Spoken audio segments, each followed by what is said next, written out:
वृक्षतोडीची हानी भरून काढण्यासाठी आणि पर्यावरणाच्या संरक्षणासाठी लाखो रुपये खर्च करून वृक्षारोपण करण्यात आलंय।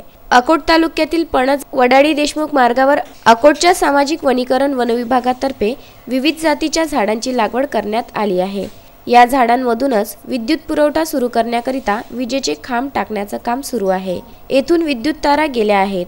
पुढे ही झाडं मोठी झाल्यानंतर या तारांमध्ये गुंतेल, त्यामुळे झाडांनाही धोका होईल, शिवाय आणखीही दुर्घटना घडण्याची शक्यता नाकारता येत नाही। तेव्हा ग्रामस्थांनी ही बाब महावितरण कंपनीचे कंत्राटदार चावडा यांच्या निदर्शनास आणून दिली।